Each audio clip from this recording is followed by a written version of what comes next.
Mirëmbrëma dhe mirë se vini në këtë transmetim të drejt për drejt të War Report në ekranin e ABC News. Unë jam Sali Doçi dhe së bashku do të jemi për gjatë minutave në vijim për të njohur më gjërësisht me zhvillimet kryesore që kanë shënjuar ditën e sotme sa i përket luftës në lindjen e mesme mes Shteteve të Bashkuara të Amerikës, Izraelit dhe Iranit. Duket se ka shenja pozitive sipas asaj që raporton Shtëpia e Bardhë për arritjen e shpejtë të një marrëveshjeje paqe. Ishin këto deklarata të cilat ishin kryer fjalë kudo në rrjetet ndërkombëtare në orët e para të kësaj të mërkure, pasi presidenti amerikan Donald Trump pezulloi përkohësisht projektin e tij liria për të garantuar lundrimin e lirë të anijeve tregtare në ngushticën e Hormuzit në shoqërinë e trupave ushtarake amerikan. Shtetet e Bashkuara të Amerikës dhe Shtëpia e Bardhë kanë deklaruar se janë pranë arritjes së një marrëveshje paqe me Iranin, bazuar në një memorandum me 14 pika të raportuar nga mediat ndërkombëtare, ku duket se është një marrëveshje e cilët amerikanët do të quajtin fair deal. Bëhet fjalë për një marrëveshje ku Irani do të ndalte pasurimin e uraniumit, Shtetet e Bashkuara do të hiqnin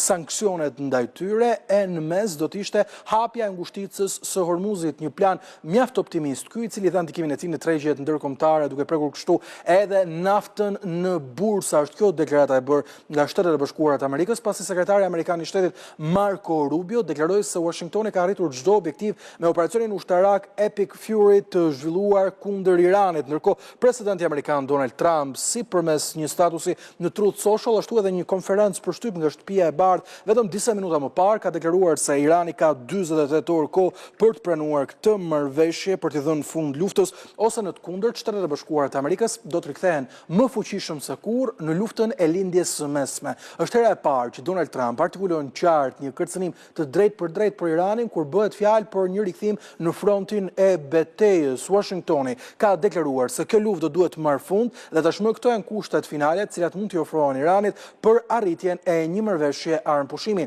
Por çfarë po ndodh në Teheran, teksa Amerika thotë se kemi një udhëheqje e cila është e përçarë. Në fakt e atill duket, pasi Irani ka deklaruar ditën e sotme se kërkesat amerikane, më shumë se sa kërkesa për një plan paqeje, duken si një listë dëshiresh. Ka qenë Ebrahim Rezai, një zëdhënues i Komitetit të Sigurisë së Iranit, i cili bëri këtë deklaratë, duke thënë se Shtetet e Bashkuara do ta kenë të vështirë të fitojnë lëshime të mëtejshme nga Republika Islamike sesa ato që u diskutuan tashmë gjatë bisedimeve të dështuara të paqes të mbajtura në Islamabad, kryeqytetin e Pakistanit. Se Irani nuk do paqe, ky nuk është një detaj i ri, por se ato tashmë janë mjaft serioze dhe pavarësisht entuziazmit të Trump, kjo duket një tjetër figurë e cila ka folur ditën e sotme. Bëhet fjalë për Galibaf, kryeparlamentarin iranian, i cili u konsiderua i ndryshëm në udhëheqjen politike të Teheranit, kur bëhet fjalë për qëndrimin e tij. Ishte madje edhe negociatori preferuar i amerikanëve sipas raportimeve që thonin mediat ndërkombëtare. Por kësaj here, kryetari i Parlamentit të Iranit ka paralajmëruar Shtetet e Bashkuara se populli iranian mund të vdes, por nuk do të dorëzohet kurrë. Ai ka bërë thirrje për një mbledhje kombëtare, por gjithashtu ka kërkuar ndihmën e emigrantëve iranian për t'u mobilizuar në një përplasje tjetër ushtarake me Shtetet e Bashkuara të Amerikës, duke treguar kështu edhe përçarjen që ekziston brenda udhëheqjes iraniane, ndonse Teherani ka deklaruar se po shqyrton këtë memorandum me 14 pika për arritjen e një marrëveshje paqeje me Shtetet e Bashkuara të Amerikës. Thash pak më parë se gjithçka dukej optimiste mbi atë se çfarë mund të ndodhte, bazuar edhe në raportimet kryesore dhe deklaratat kryesore të palëve ditën e sotme, por vetëm disa minuta më parë, CENTCOM, komanda qendrore ushtarake amerikane, ka deklaruar se kanë bombarduar pikërisht një prej cisternave iraniane me naftë, duke goditur atë në ngushticën e Hormuzit. Kanë qenë avionat ushtarak amerikanë të cilët kanë bërë këtë goditje, duke treguar kështu angazhimin ushtarak të Shteteve të Bashkuara.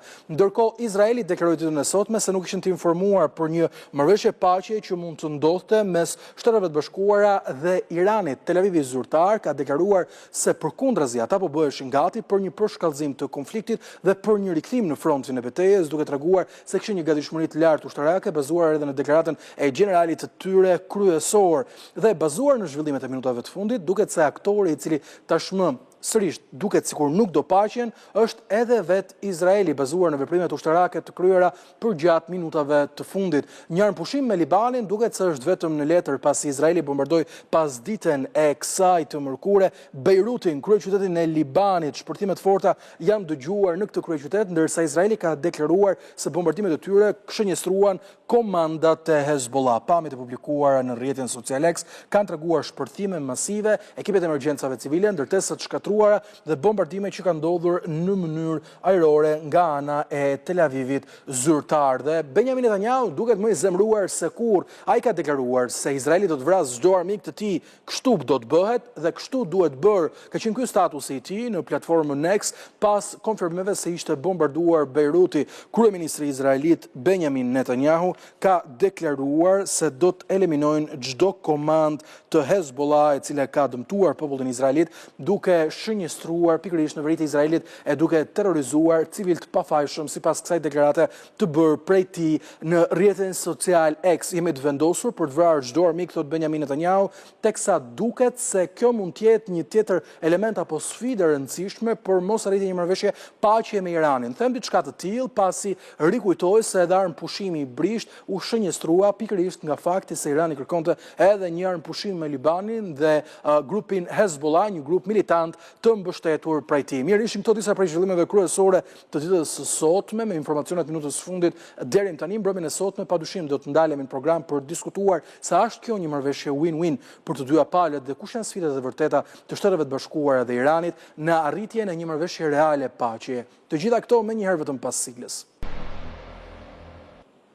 Mbrëmjen e sotme me mua në program është profesori asociuar i çështjeve të sigurisë, zoti Xhavi Çala. Zoti Çala, më mbrëma kënaqësi të kem mbrëmjen e sotme në War Report. Ndërkohë, në një komunikim të drejtë për drejtë kam edhe ekspertin e marrëdhënieve ndërkombëtare, zotin Sokol Kondi.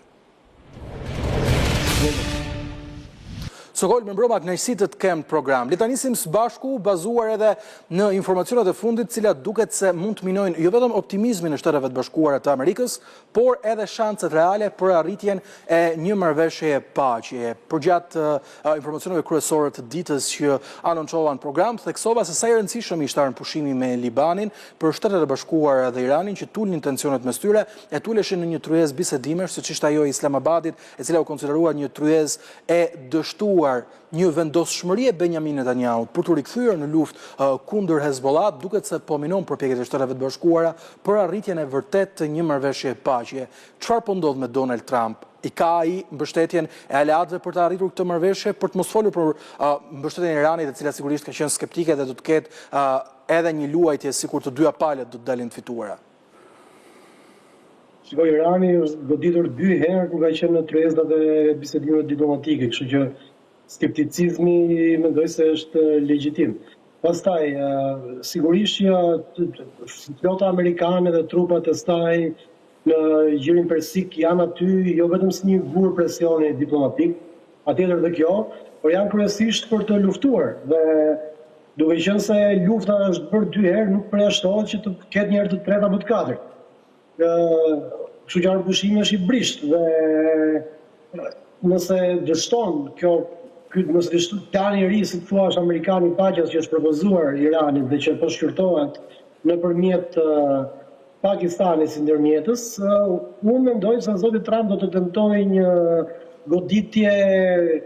goditje makjazhi si ajo e luftës së 12 ditëve për të shpallur fitore dhe për të shkuar në Kin në periudhën e ardhshme në Pekin, ku do të takojë presidenti Xi Jinping si fitimtar. Por pavarësisht se kjo është një luftë e fituar apo e vetë shpallur, rezultati e qoftë dhe një stul makjazhi i limituar, i kufizuar në për disa ishuj të Iranit për më pas të tërhequr dhe për të shpallur të si fitore apo si çlirim të gjirit të Hormuzit. Gjithsesi, nëse kontribuon për të arritur paqen finale dhe për të rihapur gjirin e Hormuzit dhe për të sankcionuar një paqe afatgjatë mes Shteteve të Bashkuara, Izraelit dhe Iranit, mendoj se do ishte mirëpritur, pavarësisht se si arrihet dhe se si paraqitet, sepse mund të këndojnë të dyja palët fitore. Për shembull, sot në Tiranë po këndonin fitore për faktin që Shtetet e Bashkuara vendosën nëpërmjet zërit të zotit Trump që të pezullojnë përkohësisht ato operacionet për çlirimin apo për eskortimin e anijeve të gjirit të Hormuzit. Mund të shoh si një veprim për vullnetit të mirë që zoti Trump po shfaq, sepse si duket ka mesazhe nga Pakistani që Irani ka predispozita që ta pranojë propozimin e tij të ri. Dhe ai ka dashur të japë një sinjal vullnetit të mirë, duke pezulluar përkohësisht bllokadën e bllokadës. Por ai tha gjithashtu që nëse nuk e pranojnë paktin, do të ketë një sulm raketor apo bombardues dhe më të ashpër. gjë që nuk përjashtohet, dhe që përputhet me atë që unë mendoj, se mund të jetë ajo sulmi i radhës i makiazhit për ta mbyllur luftën dhe për të shpallur fitore. Përveç kësaj, në zgjerin persik, sidomos në Emiratet e Bashkuara Arabe, që dhe shumë veta nuk e kuptuam se u sulmua nga Irani, ekspertët në Iran, por dhe analistë në mediat perëndimore shoh që kanë informacione, burojnë informacione që ka një përqendrim të shtuar trupash për invazion toksor. A do të bëhet apo jo është tjetër çështje. Por zoti Trump i është bërë një briefing, i është bërë një përmbledhje e rezultateve të mundshme, çfarë do të ndodhte nëse bëhet një sulm toksor i përqendruar në disa ishuj të Iranit. Ka e shkurtër çfarë pasojësh do të kishte dhe çfarë rezultatesh. Dhe është ajo që unë thash, që mendoj se do të ishte në kuadër të një operacioni final makiazhi për të shpallur fitoren. Por kjo mbetet për të parë se Irani mund të pranojë propozimin e Mbretërisë Amerikane. A mendoni se Izraeli do të ishte një sfidë për këtë marrëveshje paqe? Theksova pak më parë se ka pasur bombardime në Beirut, kryeqytetin e Libanit, vetëm një orë më parë, dhe Netanyahu thotë do të vrasim çdo armik tonin, kështu bëhet dhe kështu duhet bërë. Pra duket një sfidim i drejt për drejt edhe ndaj vullnetit të Shteteve të Bashkuara, pasi Tel Avivi tha se nuk ishte informuar për një marrëveshje të mundshme paqe. Por ishin në gatishmëri për të rikthyer në luftë. Gjatë gjithë kësaj lufte janë hedhur hipoteza të vazhdueshme sikur Izraeli mund të marrë përhundur Shtetet e Bashkuara. Unë nuk e përqafoj këtë mendim. Unë mendoj se Izraeli Shtetet e Bashkuara janë plotësisht koordinuar në atë që bëjnë. Pra, do të bëjë dikush rolin e policit të keq, shpesh herë bën Izraeli, ndonjëherë bën Shtetet e Bashkuara, më shpesh patjetër Izraeli. Izraeli në fakt ka vite që bën ato xhandarin e Shtetet e Bashkuara në rajon. I intereson sepse është në përputhje me vizionin e tij hegemonist dhe ekspansionist në rajon, dhe e ka aftësinë ushtarake për ta bërë, dhe ekonomike për ta bërë. Kështu që nuk mendoj se Izraeli ka një agjendë ndryshme nga Shtetet e Bashkuara, të paktën Shtetet e Bashkuara në administratën Trump. Dhe Izraeli ka bërë dhe tjera, dhe në Gaza dhe në Liban, që kur nuk kanë qenë në prag të arritjes një marrëveshje arpushimi apo paqe finale, Izraeli gjithmonë ka bërë atë shtrëngimin e fundit, si thuash, sigurisht për objektiva ushtarake që mund të kenë për ta larguar sa më tepër atë rrezjen e qitjes së Hezbollahut, po që lufta e droneve na ka treguar që Hezbollahu nëse mund ta nxjerrësh jashtë Libanit, raketat balistike apo dronët nuk kanë problem të mbërrinë aty ku synojnë të shkojnë. Por edhe pretekst është, pra, Libani shërben si pretekst që me që ka kërcënimin e Hezbollahut, trupat izraelite vendosën jug Libanit për të qëndruar aty, siç kanë hyrë në përtej lartësive të Golanit sëri për të qëndruar aty, dhe që nuk do të riqen, dhe siç kanë bërë në Gaza, që mbasi e pushtuan dhe e masakruan gjithë Gazën, vendosën një vit verdh në mes të Gazës që tashmë është kryer një vit për totalli. Pra kanë shkuar edhe për të vijës verdh. Kështu që ka arsye sigurie, por ka edhe pretekste që fshehin qëllime ekspansioniste dhe hegemoniste në rajon. Te qartë. Ndërkohë, profesor Shala, do të kemi një analizë sigurisht të asaj se çfarë përfshin kjo marrëveshje, por bazuar në lëvizjet e fundit, ndoshta edhe në deklaratat publike të Iranit, cilët thonë se më mirë vdesim sa të dorëzohemi. Jemi vërtet pranë arritjes së një marrëveshje paqe? Ekziston vërtet një vullnet i mirë për të dhënë fund këtij konflikti dhe për të shkuar, siç thotë edhe zoti Kondi, Trump si një fitimtar në Kinë? Të dy palët janë të lodhur nga lufta. Të dy palët, dhe të dy palët po mundohen që të paraqiten fitimtar para vendeve të tyre, por ndërkohë të marrë një farë zgjidhje edhe konflikti. Duhet jemi të qartë, këtu nuk bëhet fjalë për një marrëveshje përfundimtare. Këtu bëhet fjalë për një memorandum, më saktë një memorandum mirëkuptimi 14 pikësh, në cilët palët bien dakord më njëherë për armëpushimin, për ndërprerjen e veprimeve ushtarake, për fillimin e bisedimeve për çështjen bërthamore, pra këtë rast është përfshirë çështja bërthamore, por pa specifikuar se si do të vazhdojnë këto, dhe hapja ose një armëpushim për të filluar negociata për një marrëveshje përfundimtare. Pra kjo është një marrëveshje fillesare, është një marrëveshje politike për të krijuar mundësi palëve që të ndërpresin luftën. Sepse është krijuar mendimi që tashmë po bëhet një marrëveshje përfundimtare. Kjo është shumë larg të qenit marrëveshje përfundimtare. Çfarë përfshin kjo? E para njëherë ka ndërprerjen e operacione ushtarake nga të dy palët. Të dy palët dhanë atë shenjën që janë gati të ulën ose të mbështesin këtë plan. përgjigja përfundimtare do jepet ka ata fati 48 orë që kalon, domethënë se këto ndryshimet janë bërë planet që paraqiten iranianët. Por presidenti Trump dha dha bonsensus që të ketë mundësi të tërhiqet nga operacioni Liria e Lundrimit. Pra dha një mesazh për një tërheqje, një hap mbrapa, dha një mesazh. Ndërkohë që edhe iranianët, sipas informacioneve, kanë dhënë një mesazh që edhe në këtë fazë janë të gatshëm të diskutohet për çështjen për negociatat për çështjen bërthamore e programit bërthamor, po pa specifikuar asgjë tjerat. Dhe në këtë mënyrë duket se palët janë më afër se sa kurrë, siç ka thënë edhe presidenti Trump, por gjërat këtu lëvizin me minuta. Ndërkohë amerikanët do të vazhdojnë derisa të kthehet një përgjigje përfundimtare, do të vazhdojnë të mbajnë të bllokuar ngushticën e Hormuzit. Ndërkohë që edhe iranianët do të vazhdojnë ta mbajnë derisa të vendoset kjo. Fakti që siç e anoncuat edhe ju që është goditur një cistern, tregon që iranianët ose mund të kenë tentuar ta provojnë këtë lloj të kalojnë ngushticën dhe ta provojnë të sprovojnë amerikanët në këtë nisëm që kanë. Do të ishte logjike sepse thanë, ishte një turprim i tyre dhe do duket edhe fakti që amerikanët kanë ndërhyrë dhe kanë goditur do thotë që janë shumë të vendosur që nuk do të tolerojnë fare. Nuk do të tolerojnë fare. Presidenti Trump po ndërthur në të njëjtën kohë po ndërthur presionin e madh ekonomik, që është bllokimi i ngushticës për kalimit për hyrje daljet në portet iraniane dhe nga ana tjetër edhe kërcënimin për përdorimin e forcës armatosur.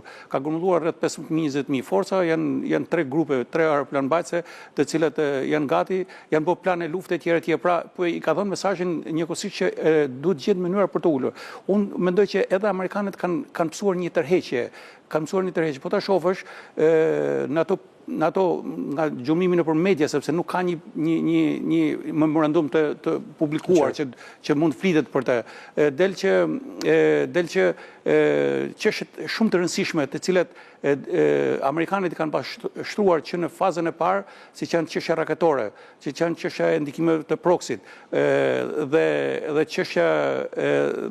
çështje tjera që lidhen sidomos me rolin që do kenë amerikanët ose me kërkesat e tyre për rolin amerikan në lindjen e mesme, janë shtyrë për të diskutuar më vonë. Këto që i kërkonin Shtetet Bashkuara që në fillim i kanë shtyrë, është futur në rendite, po e themi si premtim, vetëm çështja bërthamore, por edhe këtu nuk është përcaktuar sakt. Është thënë kaq që për limitimin e pasurimit, nuk është thënë diçka tjetër, ose afati për pezullimin e pasurimit. Iranianët kërkojnë një periudhë të shkurtër 5 vjeçare, ngrirjen e këtij procesi, ndërsa amerikanët kërkojnë minimalisht 15 e 20 vjet. Profesor, se më thatë diçka interesante tashmë, diskutimi për proksit që mbështet Iranin në rajon do të jetë një diskutim i fazës më vonshme. Sulmet e fundit izraelite ndaj Libanit, a pritet të kenë një ndikim të drejtë për drejtë që mund ta bëjnë Iranin të tërhiqet nga ky proces paqe, sipas mendimit tuaj? Sulmet, po ta kesh parasysh pak zhvillimet e më përparshme, që në momentin që u fol për një armëpushim, që dita parë të armëpushimit, Izraeli përsëri dha një goditje në Liban për t'i treguar edhe Shtetet Bashkuara të Amerikës që nuk mund të ketë paqe pa marrë parasysh në konsiderat interesat e Izraelit, pavarësisht se ata janë aleat njëri me tjetrin, por Izraeli kur vjen çështja për interesat e veta të sigurisë kombëtare nuk kanë asnjë lloj aleati tjetër. Dhe nga ana tjetër duhet të japin edhe mesazhin që procesi i paqes me Hezbollahun është një proces në vete, nuk është i lidhur me këtë procesin që po diskutohet tashmë me këtë memorandumin e mirëkuptimit, po e themi për të arritur. Kështu që në çfarëdo lloj rrethane iranianët do kërkojnë përfshirjen e Izraelit në marrëveshje,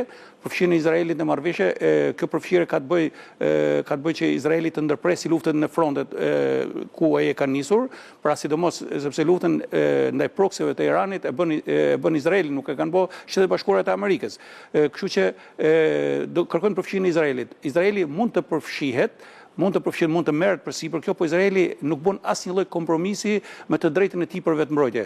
Bile Izraeli nuk bën asnjë lloj kompromisi me drejtën e tij për vetmbrojtje edhe kur është në gjendje armëpushimi, siç ka treguar rasti që me Libanin që ka bombarduar përsëri sot. Pra ka dashur japë edhe këto mesazhe, por kur vjen puna për kërcënimet e veta ndaj sigurisë së tij, që ai nuk merr parasysh as jetën e fëmijëve. Te e qartë. Ndërkohë, zoti Kondi, për të ndalur së bashku tek detajet kryesore të marrëveshjes, cilat u diskutuan me ndërkombëtare dhe duket një marrëveshje win-win, pra bëhet fjalë për një Iran i cili do të ndalonte pasurimin e uraniumit, një Amerikë e cila do të ndalte luftën dhe e përbashkëta që do të ishte më e mira për botën, do të ishte një rihapje e Hormuzit. A është kjo një marrëveshje e cila i nxjerr të dyja palët fitimtar, pasi nëse flasin për Shtetet e Bashkuara që heqin sanksionet ndaj Iranit, sigurisht që kjo mund të sjellë një tardhje më të mirë për popullin e këtij vendi apo jo? Nëse arrihet marrëveshja, patjetër që do jetë më mirë për vendet, për kafshët dhe për paqen dhe për rajonin, për ekonominë globale dhe për të gjithë. Por po të shohim, ti e përmendë vetë tek ajo që çfarë parashikon propozimi amerikan, pra flasim për ndërprerjen e pasurimit të uraniumit, jo për ndërprerjen e programit bërthamor që mund të jetë edhe për arsye civile, sikurse Irani ka kërkuar gjithmonë. Kështu që Trump ka qenë gjithmonë i obsesionuar për të arritur një marrëveshje më të mirë se ajo administratës Obama me Iranin për çështjen e bërthamores. Nuk duket se ka dritë fund tunelit në të pikë. Për sa kohë që po rikthehemi prapë te ajo marrëveshje që ishte në fuqi para se Trump ta anullonte dhe ta nxirrte Shtetet e Bashkuara nga marrëveshja e monitorimit të Iranit nëpërmjet agjencisë botërore bërthamore, e cila monitoronte në kohë reale dhe inspektonte në mënyrë befasitshme të gjitha facilitetet nukleare të Iranit.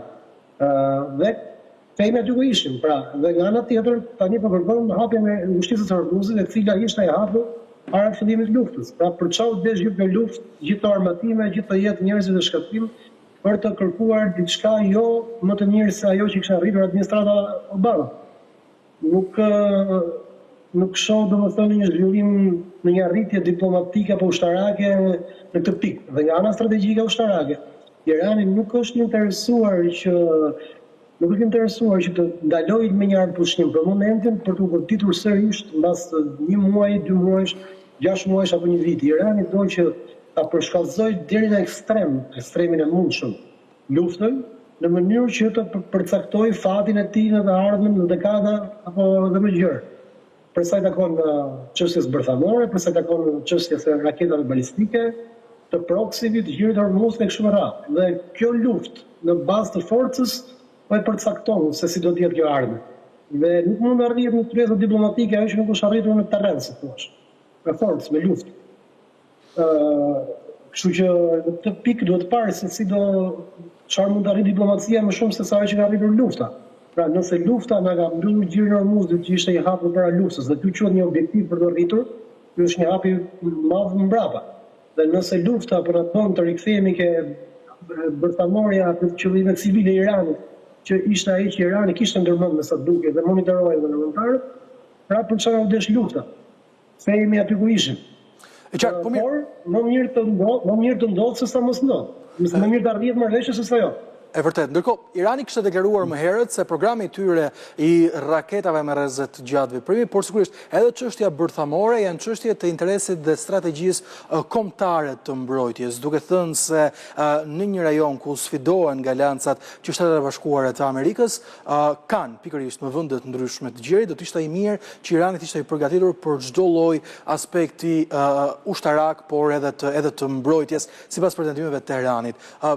Bjem dakord që do të ishte një vend i cili ndoshta këto armë bërthamore mund t'i përdorte në mënyrë të papërgjeshme, por për të rikthyer pas në histori dhe për të kujtuar të gjitha vendet që kanë dorëzuar ambicet e tyre bërthamore, apo qoftë rasti ndoshta që mund të kemi sa përket konflikteve aktive globale me Ukrainën dhe me memorandumin e Budapestit. Pra, kur shohim diçka të tillë, vërtet mund të kishim një Iran i cili do të ishte dorë nga ky pasurim uraniumi?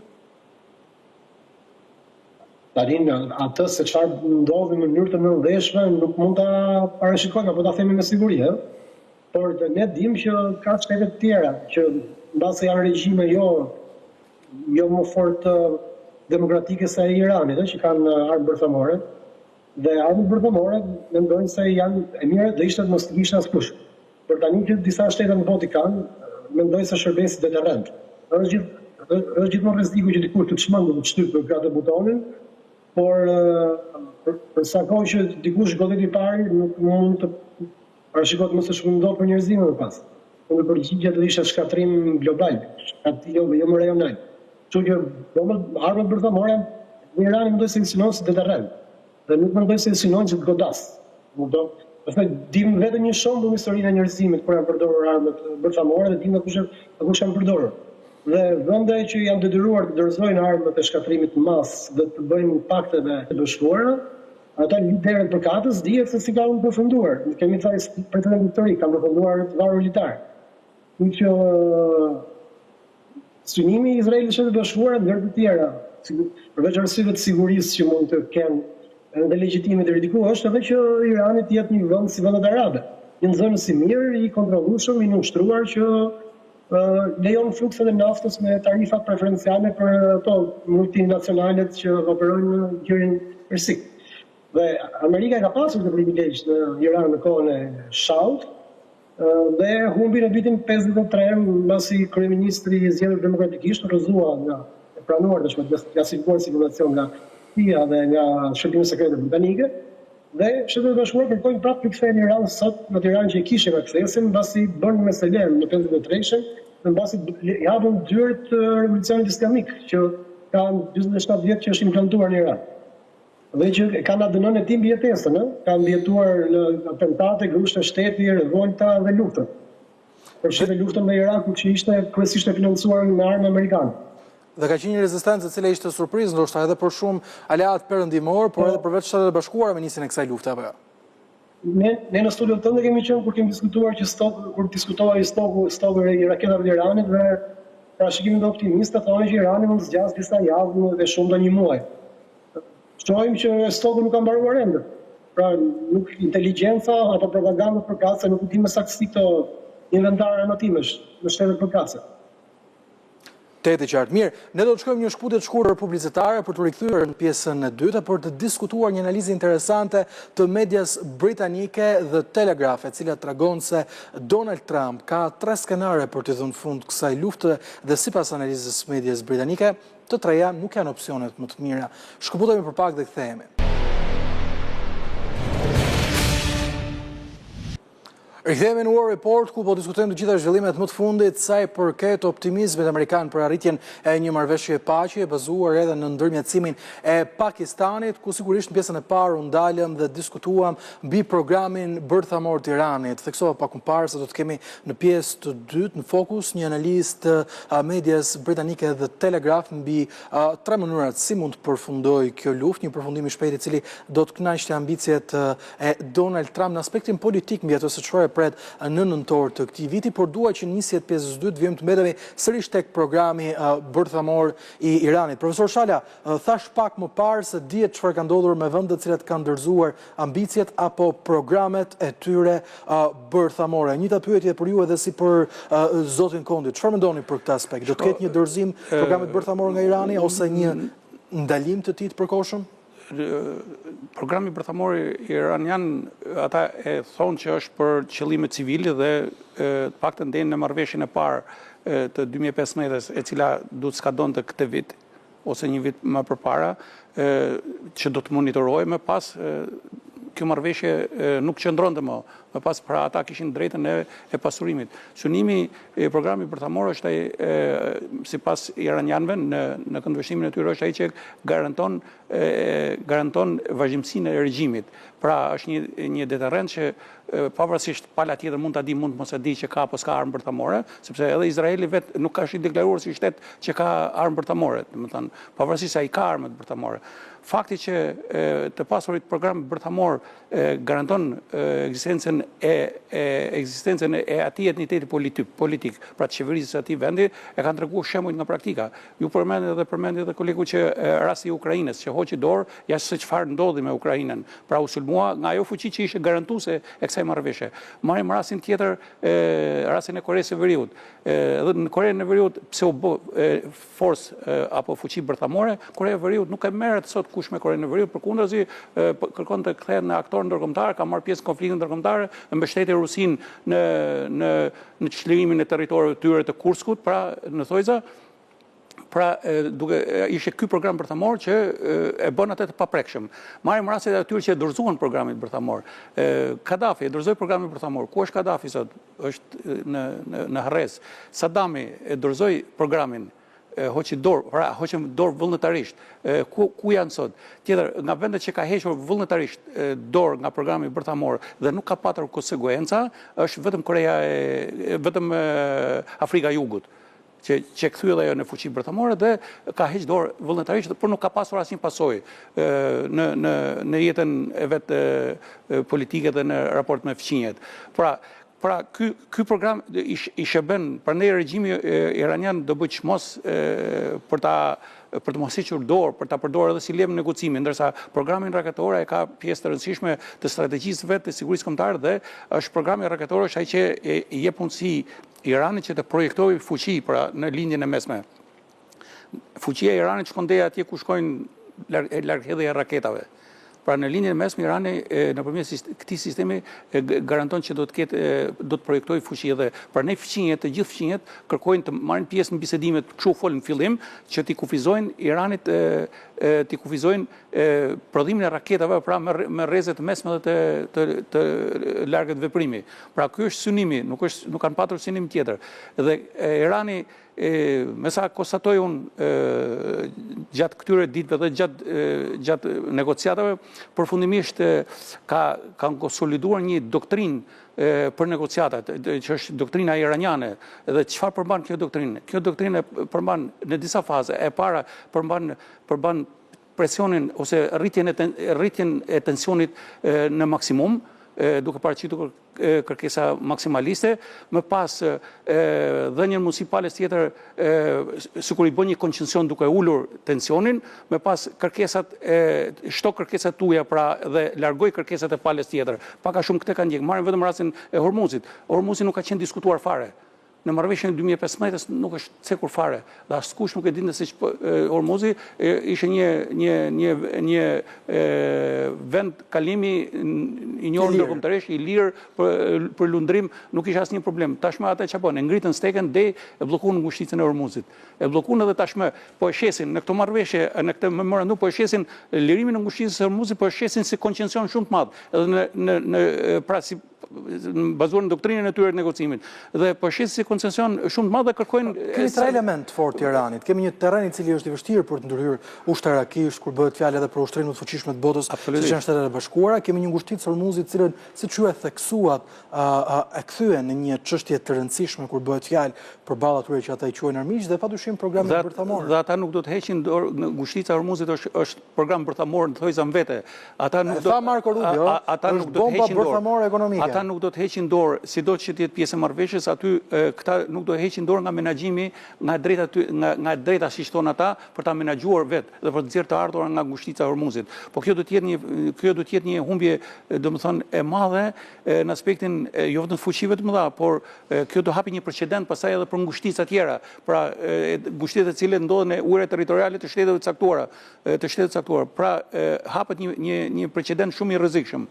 Nëse do pranohen pretendimet tashmë të kthyer të tyre, po unë mendoj që edhe kjo pjesa është si puna saj që ngren steken lart, pastaj do heqi dorë për t'ia quajtur palës tjetër që hoqën dorë dhe për bon sens apo për të arritur një marrëveshje. Pra kjo është shumë e rëndësishme dhe po ta shohësh në të tre këto pika, duket që këta po i qëndrojnë shumë besnik doktrinës së tyre të negocimit. Nga ana tjetër, doktrina Trump e negocimit fillimisht ne e dimë se cila ishte thelbi i kësaj doktrinës Trump, ishte një marrëveshje sa më shpejt, një fitore sa më shpejt, një zgjidhje sa më shpejt, pra gjithçka donte që të arrinte edhe një presion shumë i madh për të arritur një marrëveshje, për të arritur marrëveshjen. Por çfarë ndodhi? U përplasën dy doktrina në këtë rast, Trumpi e pa të arsyeshme dhe Trumpi e ndryshoi, se mos sa kishte ndryshuar do ishte problem me të vërtetë i madh, sepse nuk ishte një rrugdalë. E ndryshoi dhe ai kur hodhi atë para disa ditësh i den që shikoj ne kemi gjithë kohën e duhur për ta zgjidhur këtë problem. Pra i dha mesazh Iranit që tashmë faktori kohë nuk është më element strategjik i Iranit, por është edhe i amerikanëve. Dhe bëri pastaj bllokadën dhe zgjidhja më interesante ishte bllokada e portave, bllokada ekonomike e cila mund të çonte Iranin në kolaps. Të edhe qartë. Ndërkohë, zoti Kondi, edhe në bisedën që patëm në pjesën e parë së bashku, por bazuar edhe në atë çfarë ka qenë qëndrimi i tij publik, kur flasin për Donald Trump, duket se është, në thonjza, i dëshpëruar për arritjen sa më parë të një marrëveshje, kjo edhe për shkak të ndikimit politik që lufta në Iran ka pasur në aspektin politik për të, një rënje mbështetjes në mënyrë drastike në 37% sipas sondazheve të realizuara nga Ipsos, ABC News apo edhe agjencia e lajmeve Reuters. Ndërkohë, një analizë interesante The Telegraph thotë se 3 skenaret që Donald Trump kërkon të zbatoj për një mbyllje të shpejtë të këtij konflikti do të ishin të treja të këqija për të, por edhe përveç Shtetet e Bashkuara të Amerikës, të cilët u përfshin në këtë luftë. Pra, një marrëveshje e shpejtë, skenari i parë është një marrëveshje e shpejtë për hapje të Hormuzit, e cila do të injoronte kërkesat amerikane për program bërthamor, ruajtja e embargos ndaj portave iraniane për të dëmtuar ekonominë e tyre, dhe skenari i tretë, i cili është ai i cilin mbar bota duket se nuk e do aktualisht, fal ndikimeve ekonomike që kjo luftë ka lënë, është rikthimi në frontin e betejës. Më thatë pak më parë se Trump nuk po ja del të negociojë një marrëveshje më të mirë se sa ajo që arriti administrata Obama. Qëndron diçka e tillë? Në fakt po. Shiko, po të shohësh edhe kohën atë të raurat e sahatit, se kur Trumpi duket se po lëshon pe për herë të parë në negociata që u ka filluar lufta ndaj Iranit, kjo lufta serioze, se e para 12 ditë ishte pak më lehtë. Vjen një kohë kur të gjithë ekspertët ndërkombëtar, ekonomistë dhe bankat ndërkombëtare dhe amerikane jepin alarmin dhe jepin një deadline 15 maj, si afati i fundit kur bursat nuk do të reagonin më vetëm ndaj këtyre shiringave optimizmit psikologjik që pësonin në sa herë që zoti Trump jepte një lajm të mirë, bursat dhe çmimi i naftës binte, dhe sa herë që ai shpresonte retorikën duke bërë luftarake, bursat shkonin në pikjat apo rriteshin në mënyrë të papritur. Ato oscilacione vjen një pikë që nuk mund të bazohen më mbi faktor psikologjik dhe mbi retorika politike.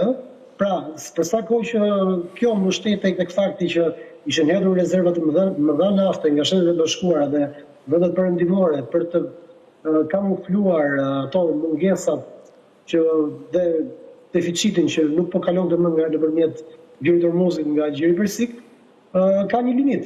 Dhe limiti është thënë se është 15 maj, dhe 15 maj po afron, që përkon dhe me vizitën në Pekin. Dhe në këtë moment pikërisht Trumpi duket se po lëshon për herë të parë pe. Kjo është përshtypja ime të paktën. Po mendoj se edhe mediat sot të mëdha kështu e komentonin. Një tërheqje, një dietro front. Pra, të përdorësh Hormuzin që ishte i hapur si një gur bisedimesh, është patjetër një fitore diplomatike për Iranin dhe një lëshim për Shtetet e Bashkuara. Nga ana tjetër, administrata Trump ka tentuar të bëjë një manovër legale në Kongresin Amerikan. Ndërkohë që ne flasim për pushim, Shtëpia e Bardhë, dhe kjo është fakt, nuk është spekulim, ka informuar Kongresin nëpërmjet një shkresë zyrtare që lufta me Iran në fakt ka mbaruar.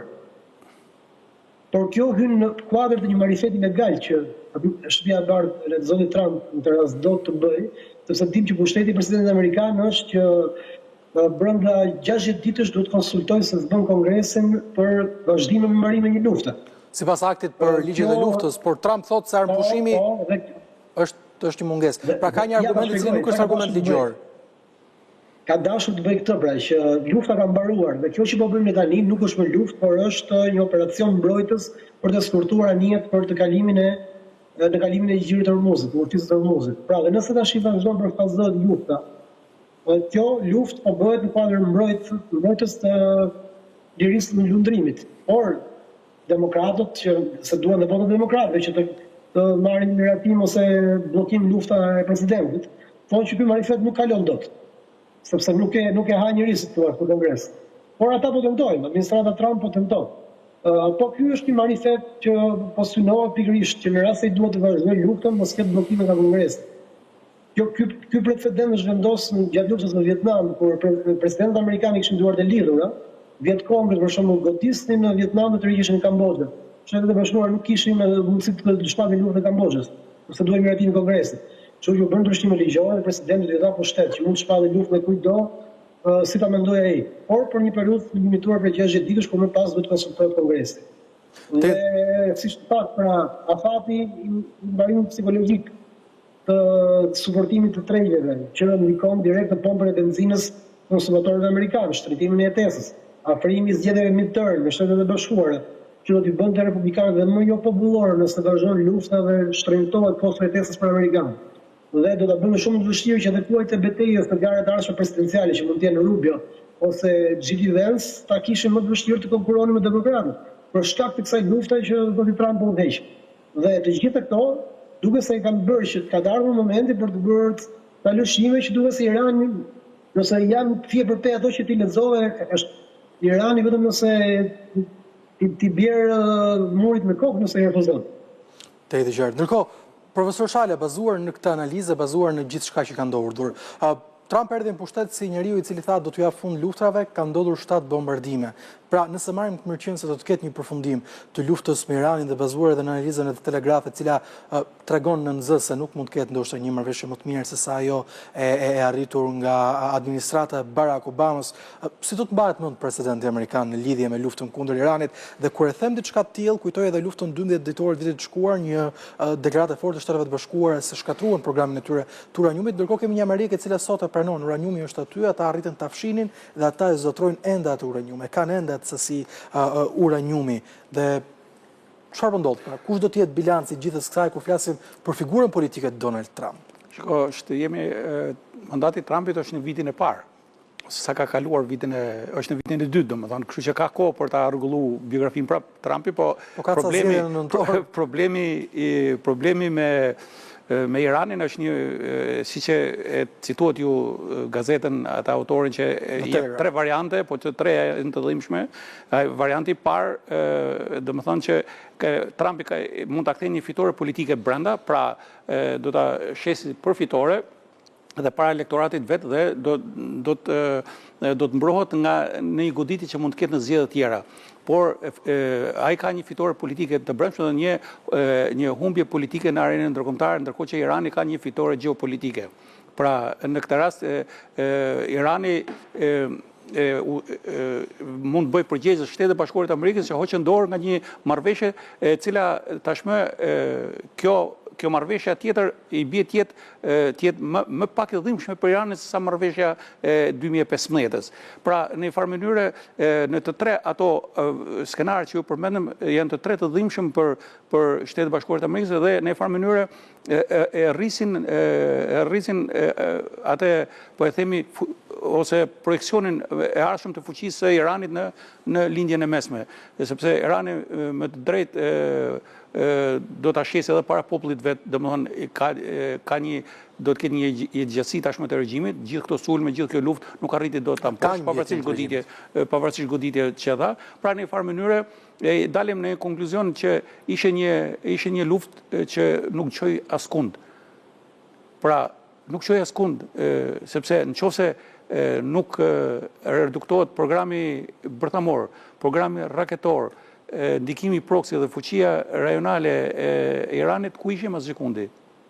E vërtet, dhe në fakt, kjo është frika më e madhe mbi atë se çfarë do të ndodhë në rezultatet që do të jap kjo luftë edhe tek vetë qytetarët amerikanë, të cilët thonë se nëse nuk do të ketë një rrëzim të programit bërthamor të Iranit apo qoftë regjimit siç u pretendua nga administrata amerikane, atëherë pse hyn Shtetet e Bashkuara në këtë luftë. Zoti Sokol Kondi ishte në kënaqësi të kisha mbrëmjen e sotme në War Report. Profesor Shala, faleminderit që mu bashkove në program mbrëmjen e sotme. Kemi mbritur kështu në fund të War Report për mbrëmjen e sotme. abcnews.al është adresa ku informoheni në kohë reale për të gjitha zhvillimet e fundit nga vendi, rajoni e bota, por sigurisht mund të na ndiqni edhe në radio ABC 105 FM në çdo moment teksa po udhtoni me makinën tuaj apo jeni jashtë shtëpisë. War Report rikthehet sërish nesër mbrëma në orën 21. Deri atëherë, bashkë natën e mirë.